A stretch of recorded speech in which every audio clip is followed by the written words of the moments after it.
Hayırlı gün, hürmetli milletteşlerimiz. Şuraşuğurunu Qozan деген тапшырыбызны башлыйбыз. Сезнең белән Гөлназ Шейхи. Бүген безнең студиябызда кунак бар. Ул Татарстан Республикасының Санкт-Петербург һәм Ленинград өлкәсендәге даими вәкиле Ринат Нәкыйф улы Вәлиуллин. Хайырлы көн. Исәнмез, Гөлназ. Менә Петербург татарлары ничек яшәп яталар бүген? Нинди эшләр башкарасыз? Үзебезнең даими вәкиллектә татар теле курслары менә инде 3 ел Шәршәмбе һәм шимбә көннәрендә ул безнең эш алып барыла. Үзебезнең югары белемле методистыбыз бар. Аллага шөкер, шулай ук тагын Ленинград өлкәсенең халыклар дуслыгы йортында шулай ук бер курс эшләп китте, татар телен өйрәнү курсы. Ягъни халык арасында кызыксыну барлыкка килә шул тел турында да. Без баштарак кешеләрне җыю әзрәк кенә проблемага әйләнгәндә, ләкин ахырдан инде кешеләр килә башладылар һәм менә атнага 2 көнне без шулай итеп эшне алып барабыз. Шуның белән бергә инде шушы үзебезнең милли һәм дә инде мәдәни чараларны алып барабыз. Узган ел гына без 18нче ел эш нәтиҗәләре буенча карадык. Даими вәкиллектә генә 150-гә якын шушындый чара үткән. Безнең ул күргәзмәләр, безнең ул презентациялар һәм менә инде 3 ел рәттән без 30 августка бәйләп үзебезнең республик көнен билгеләп үтә башладык Петербургта. Баштагы дәврдә ул концерт формаларында үтте. Хәзер инде без аны бүтәнрәк кешеләргә интеллектуаль яктан ничектер якынрак булсын өчен презентациялар формасында эшли башладык. Әйтик, без узган ел тарих 7 томлык татар тарихын презентациясын ясадык. Безнең тарих өстеннән җитәкчеләр килгәннәр иде. 18нче елда без аны Тукай энциклопедиясына багышладык. Ягъни Тукай энциклопедиясының презентациясын эшләдек. Ул безнең чыннан да анда яшәгән татарлар өчен бер ачыш булды. Чөнки Тулы институт 20 елга якын шушындый эш белән шөгыльләнеп, ул китапның әле чыкканын да безнекеләр белмичә калганнар иде. Ләкин менә шуннан соң китте хәбәрдәрлек, монда китте шушы китапларны сырату, ягъни үзенә күрә бер шушындый эш башланып китте. Әле менә узган атна гына ачтык. Шулай ук үзебезнең Сания Бахтиярова күргәзмәсен, үзебезнең даими вәкиллектә. Сезгә бик зур рәхмәт. Шуның өчен дә һәм менә тагын аерымда шушы темага караганда рәхмәтне әйтәсебез килә. Шуннан да безнең менә бөтен хәбәрләребезне хәбәрсез биреп барасыз. Ул безнең өчен бик мөһим, чөнки үзең эшләгән эш, ләкин аны кешеләргә дә күрсәтү һәм ул кешегә күрсәтү мактану ракурсыннан түгел, ул үзенә күрә бер тәҗрибә уртаклашуга. Менә без сезнең сайтны карыйбыз. Әйтик, Свердловскда шул эш эшләнгән. Әйтегәндә Алтай краенда шуны эшләгәннәр. Чиләбедә шул үткән. Һәм без әнишә бездә эшләмәскә, әнишә бездә нәкъ шуңа килеп кермәскә дигән вазгыятьтә интеп, тәҗрибә уртаклашу мәйданы. Нәкъ без шуның өчен тырышабыз, Ринат Кевич, менә бүгенге көндә күпме татар яши икән өлкәдә һәм шәһәрнең үзендә?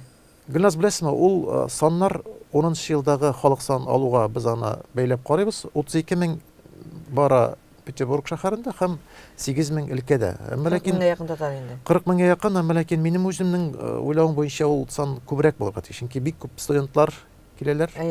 Шуның белән бергә килгән кешеләрнең күбесе Башкортстаннан, менә тип анда килгән безнең милләттәшләребез, татарлар, башкортлар, алар Башкортстан җирлегеннән киләләр. Һәм шунысы да кызык. Менә әйтик, Мәскәүгә киләләр Новгород өлкәсеннән күбрәк, Мордовиядан киләләр. Петербургка киләләр Башкортстаннан, Татарстаннан килүчеләр бик күп түгел.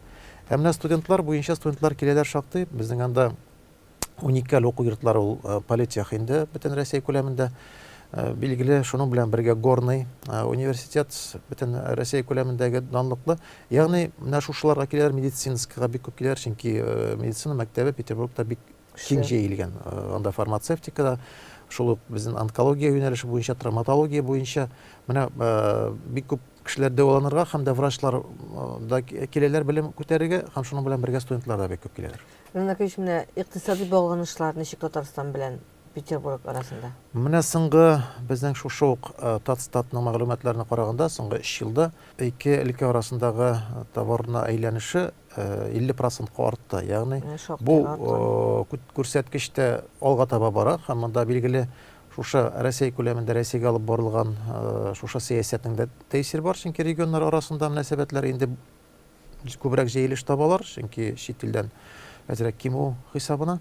Шуның белән бергә үзебезнең анда Татнефтьнең бүлекчәсе эшләп килә, күп кенә заправкаларыбыз бар һәм безне тагын сөендергәне шул, кем белән генә сөйләшсәң дә, алар әйтәр, без Татнефтьтә заправить итәбез, без Татнефтьтә бензин салабыз, чөнки анда бик сыйфатлы һәм яхшы бензин дип әйтәләр. Бу анда Питерда яшәүчеләрнең.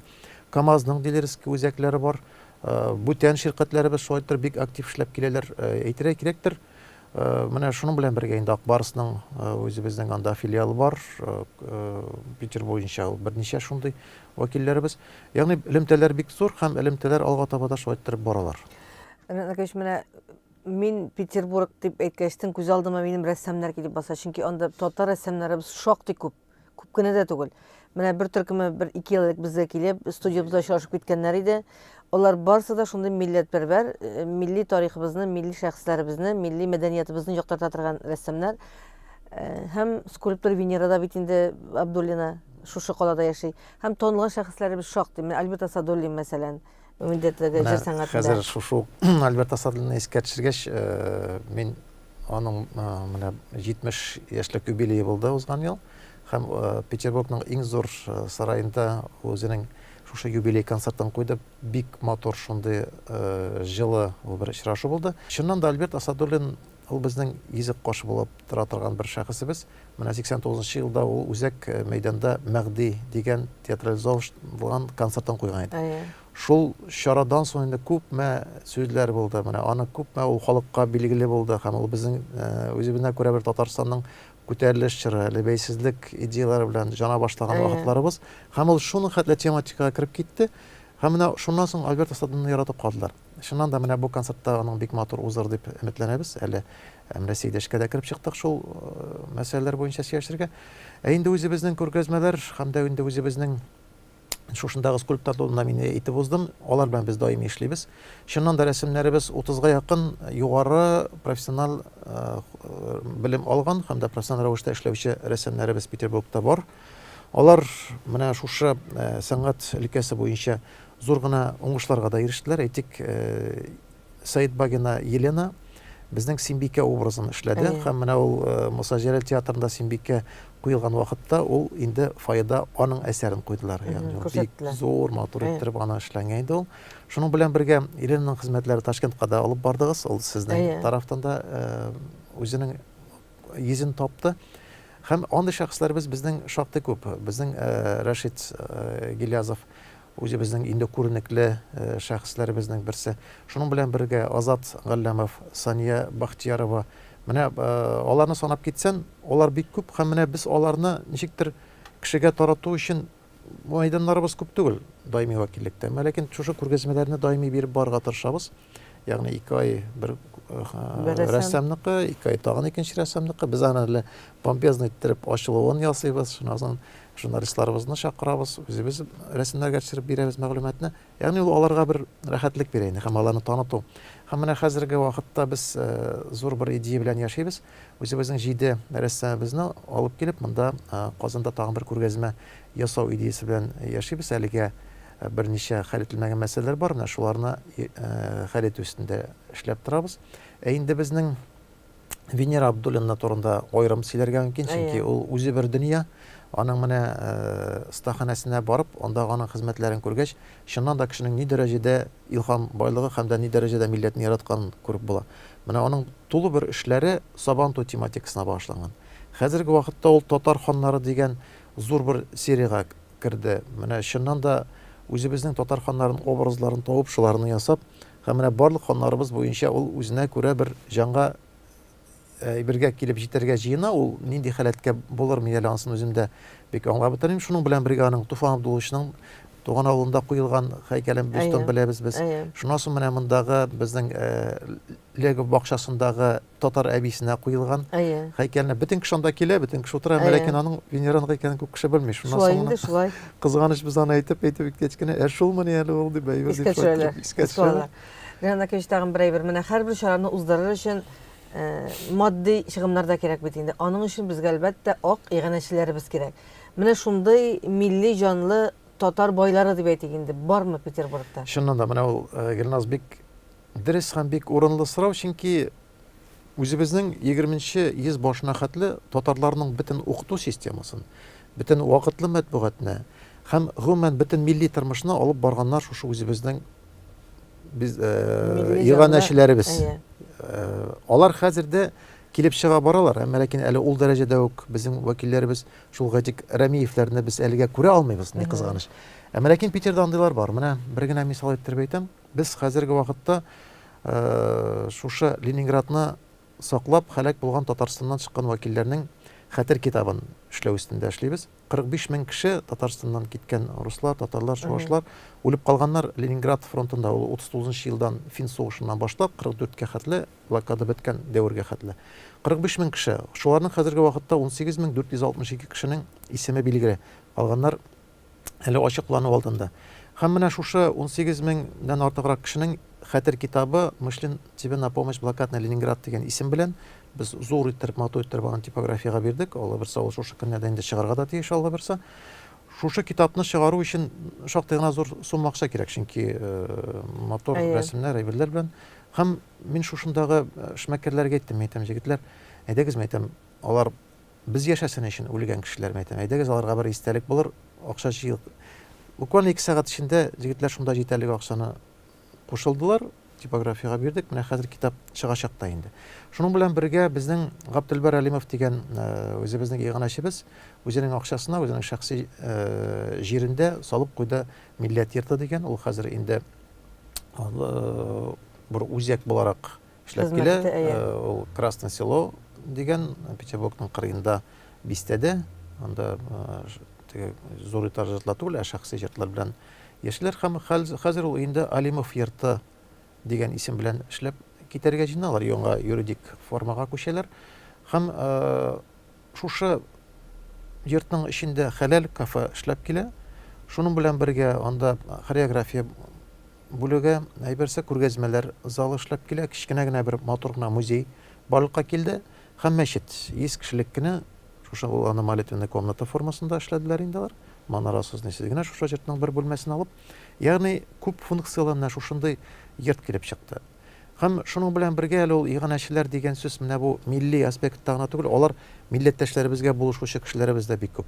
Әйтик, бер татар кызының шактый гына сәламәтлек буенча зур проблемалар килеп чыкты. 2нче курста укыйдыр медицинскийда. Шуны операциягә Израильгә җибәргә үзебезнең бер татар эшмәкәре самолетны махсус шуның өчен җаллап, шайтырып алып барып, шунда операция сатырып кайтарды. Ягъни менә әле без белеп бетермәгәндә шундый мисаллар да бик күп. Шушы ук әйтик, концертлар куйганда, шук Альберт Асадуллинның зур концертында бик зур чыгымнар, менә анда татар бизнесменнары булыштылар. Ягъни эшләр бар, алар бар, һәм аларга без бары тик рәхмәтлегенә инде. Инде көчтә там бер уникаль шәхестә бар бит әле. Менә мин Камил Агзамович турында әйтәсем килә. Ул үзе Петербургта яшәп, үзенең туган җире Чиләбе өлкәсендә авылда йортлар салып, авылын кабаттан авылга җан өреп ятучы шәхес дип әйтәләр яна. Ул да шушы безнең уникаль шәхесләребезнең берсе, һәм гомумән Рәсәй күләмендә безнең андый кешеләребез әле бармак белән генә санарлыктыр чыннан да. Ул бушка шушы авылы юкка чыкмасын өчен йортларны салып, кешеләргә шул йортларны бирә, гаилә белән килегез, шушында эшләгез, һәм шушы авылны бетермәскә үзегездән өлеш кертегез дигән формат белән, ягъни шушы максат белән куелган әйберсе. Һәм әле анысы гына түгел, ул шушында ук фельдшер җыртын эшләп, анда инде фельдшерга аерым җыртта салып, ягъни аның уйлавы буенча бу җыртлар саны әле шактый зур, 10-нан 15-кә хәтле булырга тиеш дип аны уйлый. Инде ул аларга җирләрне оформлять итеп бирергә әзер, әйтгәндә фермерский хозяйстводан шөгыльләнергә уйласа, фәләнчә гектар җирне ала, аңа ул техниканы алып бирергә әзер. Әгәр кемдә терекчелек белән шөгыльләнергә уйласа, ул анда инде сыерларын да алып бирергә әзербез дип әйтә. Ягъни менә мондый идеялар белән яшәгән кешеләребез ул кирәк. Ул бит инде авылын ярата, ул халкын ярата. Һәм гомумән ул турда безнең җитәкчеләребез дә беренче тапкыр әйттеләр. Татарны бары тик менә шушы шәһәрдәге урбанизациядән коткарып калу һәм дә инде үзенә күрә тулыландырып тору өчен авыл кирәк. Авылдан гына чыга ала чын шагыйре дә, чын язучысы да, чын җырчысы да, чөнки чын милли рухият булырга тиеш. Шуннан соң нәрсәдер үсеп җитәргә мөмкин минемчә. Ана көчмәс үзегездә авыл кешесе Арча районыннан авылга еш кайтасымы, әтиәниләр үзләре генә бит инде кайтасы килеп торамы ул? Ул беләсме, ул гырнас без теге кайда гына яшәсәк тә, ул авыл, без авыл балалары дигән вазгыятьтә мин һаман да читкә китә алмыйм, чөнки авылга кайту ул үзенә күрә бер рәхәт, ул үзенә күрә бер жаңа дөнья, үзенә күрә бер утыра башлаган аккумуляторны жаңадан тутырган ракурстан да килеп һава гына суы да бүтән. Шуның белән бергә Аллага шөкер әти белән әни шунда яшәп яталар. Алар җаны даими кайтырга тырышабыз. Хәзер инде аралар ерак булса да, ләкин изне суытмыйбыз. Аллага шөкер даими анда кайтабыз. Авылыбыз да әле үзенә күрә матур гына яши, яңа җыртлар барлыкка килә башладылар. Һәм дә инде кешеләр дә, яшьләребез дә авылдан китмиләр. Милигрә авылда эш инде юк, алар Казанга җөреп эшлиләр. Һәм авылның якын булуы әле күпмедер авылны сакларга ярдәм итә. Менә соңгы вакытта татар дөньясы шул татар халкының милли үсеш стратегиясе турында фикерләшәбез бит инде без инде Татарстан районнары белән элемтәләрне ныгытып барып, карап, сөйләшеп, фикерләшеп кайттык. Хәзер Милли шура рәисе Васил Шайхразиев менә Россия регионындагы яшәүче татарлар белән очрашу теләге белән яши. Һәм инде аның менә Петербург, аннан соң китә Ростов һәм без Санкт-Петербургка да, өлкәгә дә барырга җыенабыз. Менә анда кабул итеп тәкъдим бирерлек милләттәшләребез булырмы? Шуннан да менә бу стратегия ул безнең барыбыз өчен дә бер яңа көтеп алган вазгыять булган икән. Менә сез аны үзегез дә күрдегез, ниндидер бер күтәрелеш китте һәм ул халыкта ниндидер бер уяну хисендә уятты. Бөтен кеше үзенең тәкъдимнәрен бирә башладылар. Менә безгә ул площадка җитмәгән чыннан да. Без менә аны булдыра алдык һәм дә бик зур рәхмәт безнең президентыбыз шушы идеяны әйтеп, вазгыять аны бик матур итеп күтәреп алып, инде җиренә җиткереп эшләп китте. Чөнки поручение булды, ул поручениены бик матур әйттереп 5-6 кеше белән эшләп чыгып, ул инде дөнья күләменә әйләнеп китте. Ул татарларны бер берләштерү аспектына әйләнде. Чыннан да шушы стратегия турында сөйләшүләр киткәч, әле бу хәтта районда да башламаганда без Петербургта эшләгән Европа университетының галимнәре белән бергә, анда алар күбесе чит илдән, Амстердамнан укыталар. Татар җегетләре шулар белән бергә шушы стратегиягә багышланган түгәрәк эшләребезне үткәрдек. Үзебезнең шушындагы эшләгән профессорларына Петербургтагы үзебезнең галимнәребезне, җәмәгатьчелекләрен чакырдык һәм аларның тәкъдимнәре буенча 40-ка якын бит текстка килеп чыкты. Без аны форматка әйләндердек һәм шуннан соң без аны конгресска җибәрдек. Анда инде конкретно идеялар да бар иде. Ягъни ничегрәк иттереп эшләргә, нинди әйберләргә игътибар итәргә һәм нинди форматта һәм кемнәрне шушы оештыру комитетына кертергә дигән. Аларның кайберләре менә бу итоговый инде стратегияның форматында урында таптылар. Бик зур рәхмәт. Шуның белән бергә менә хәзер тагын мартның уртасында эшләргә җыенабыз инде Ленинград өлкәсе һәм дә инде шушы северо-запад буенча тулаем андагы өлкәләрнең бөтенесеннән килгән вәкилләр белән Алла берсе. Ул сөйләшү форматында ниндирәк форматка чыгып җитәр тәкъдимнәр бар.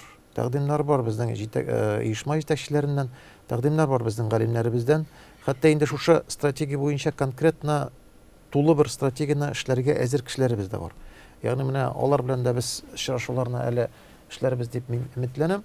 Һәм теге үзебезнең дә фикеребез буларак менә ул стратегия һәм дә инде гомумән күзаллау турында сөйләгәндә татарлар берлешенә Татарстанда эштән бер генә Татарстанда яши һәм безнең калган өлеш эштән икесе Рәсәйдә һәм чит илдә дә. Менә ул вазгыятны да без истә алырга тиеш һичшиксез. Һәм менә шушы Петербургтагы очрашуда без аны искә алдык һәм дә менә бу яңа очрашуда да без аны әйтербез. Иншалла аңа әзерләнәбез бу җыелышка. Чөнки Татарстанда милләтне үстерү бүтәнчәрәк бара. Һәрбер өлкәдә ул бүтәнчә. Әйтик, менә даже өлкә белән өлкәне дә бер-берсенә чагыштырып булмый. Шушы Ленинград яки Санкт-Петербург, Ленинград өлкәсе, Санкт-Петербург һәм дә Чиләбе яки Башкортстан. Алар һәрберсендә аерым вазгыять. Анда аларның яшәү шартлары бүтән.